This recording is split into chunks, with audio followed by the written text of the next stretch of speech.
If fasting is so powerful, why aren't the longest living, strongest, healthiest people doing 36-hour fasts every week? And if fasting burns fat, boosts autophagy, lowers insulin, and turns on longevity genes, why do so many guys lose muscle, stall their training, and feel worse when they try it? Today, I'm breaking down the science of fasting hour by hour so you understand exactly what's happening inside your body and, more importantly, whether fasting is actually worth it for you. No hype, no extremes, just science-backed clarity so you can make the right decision for your body. And to be respectful of your time, I've included timestamps to all the sections in the description below. AMP versus mTOR Explained, the longevity switch most men ignore. If you care about burning fat, building muscle, and living longer, you need to understand two switches in your body: mTOR and AMPK. And don't worry, this is simple. mTOR is your growth switch. So when you eat, especially protein, mTOR turns on and helps you build muscle. That's good. But if you're constantly eating and constantly stimulating growth, your body never gets time to repair. And that's where AMPK comes in. AMPK turns on when energy is low, like during fasting or hard training. And when AMP rises, your body shifts into repair mode. It improves how you use stored fuel, supports cellular cleanup, and temporarily turns down mTOR. You don't want one stuck on, you want balance. Growth when you eat, repair when you don't. That balance is what supports both muscle and longevity. Autophagy Explained, the anti-aging reset triggered by fasting. Want to know what actually happens inside your body when you fast? It's called autophagy. And autophagy literally means self-eating. So your body cleans out old, damaged cell parts and recycles them into new ones. So think of it like a cellular cleanup crew. And this research was so important, it won a Nobel Prize in 2016. So here's what we know. Autophagy tends to increase when nutrients are low, especially after longer fasting periods. But we don't have an exact stopwatch in humans, and more isn't always better. Exercise, sleep, and avoiding chronic overeating also supports this process. And despite what you may have heard, there is no strong evidence that fasting alone will magically tighten loose skin.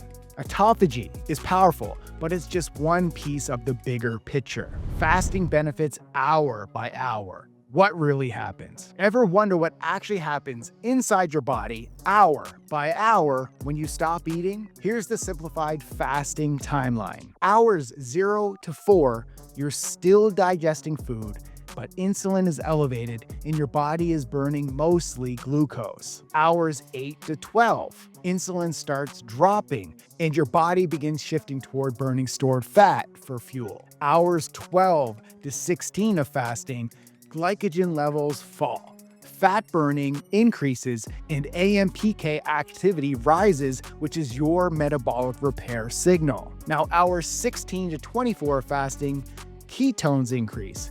mTOR starts dialing down and your body becomes more metabolically flexible. Now, hours 24 and on, you enter deep ketosis. Autophagy signaling increases and hunger often drops as ketones rise. So sounds powerful, right? But here's the reality.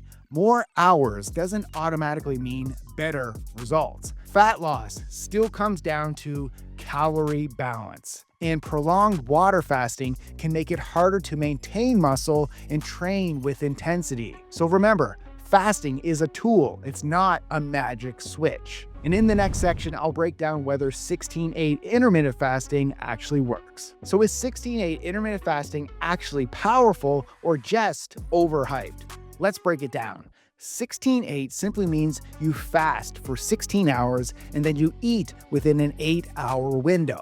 Most guys skip breakfast, then eat at 11 a.m. and finish dinner by 7 p.m. And here's the truth. For fat loss, 16/8 or 18/6 or 24 works if it helps you eat fewer calories. That's it.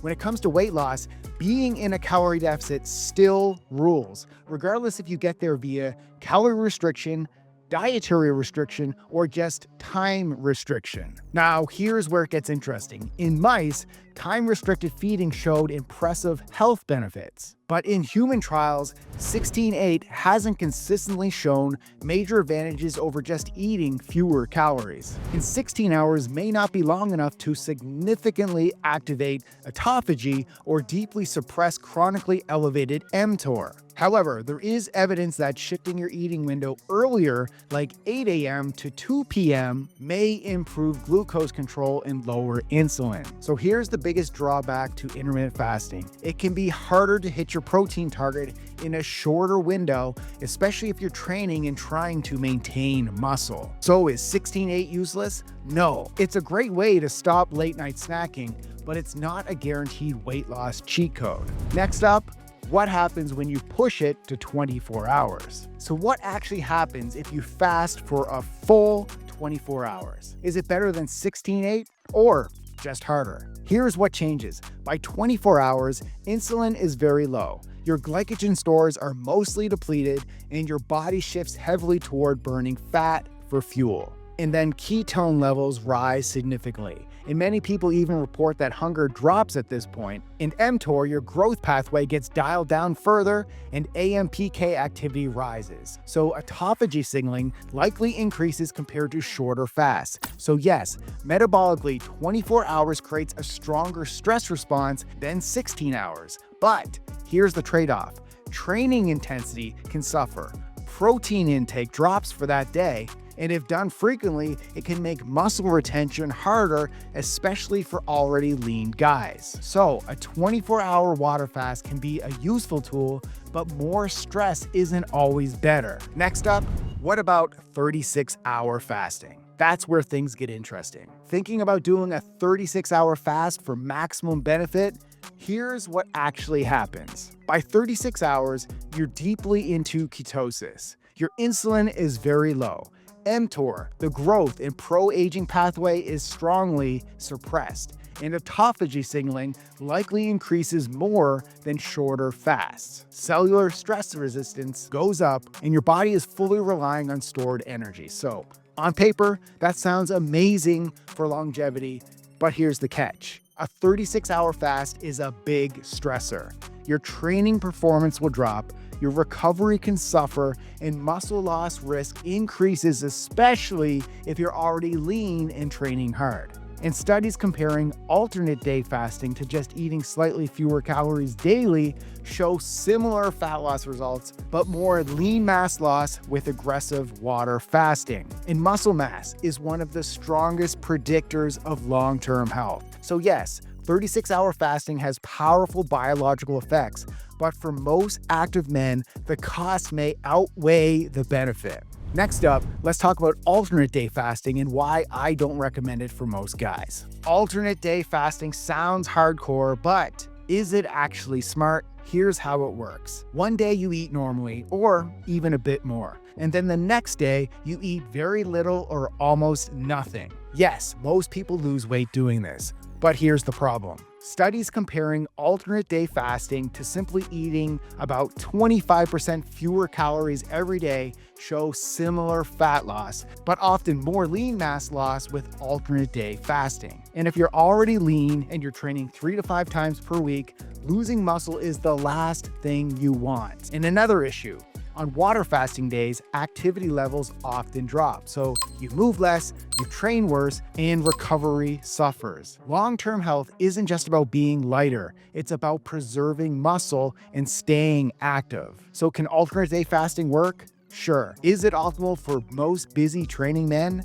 Probably not. Next, let's talk about the biggest concern of all. Does fasting kill muscle? Does fasting burn fat or burn your muscle? Here's the truth. If you're in a calorie deficit, you will lose weight. But what you lose, fat or muscle, depends on protein intake and resistance training. So when you shorten your eating window, especially with a 1 meal a day or aggressive fasting, it becomes much harder to hit your daily protein target. And if protein drops, muscle loss risk goes up. So even if the scale goes down, your body composition can get worse. You might lose muscle while body fat percentage stays the same or even increases. That's not a win. Muscle mass is one of the strongest predictors of long-term health and longevity. So if water fasting protocol makes it harder to train hard, recover properly, or eat enough protein, it may not be worth it. Fasting is a strategy, not a shortcut. But preserving muscle should always be the priority. In the next section, I'll tell you whether you actually need to fast to live longer.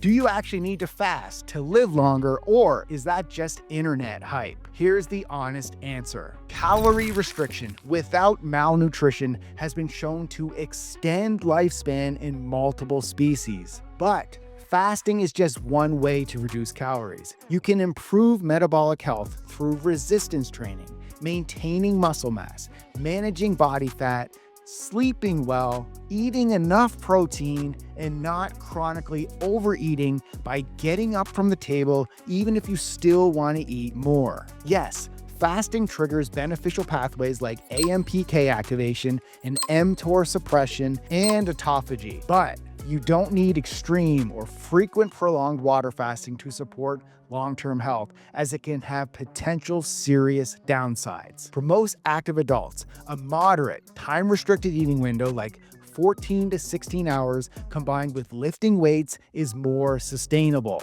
Longer fasting windows may be more beneficial for metabolically dysfunctional, unhealthy people, but longevity isn't about starving yourself. It's about staying strong, metabolically healthy, and active for decades. So fasting is one variable in a bigger equation.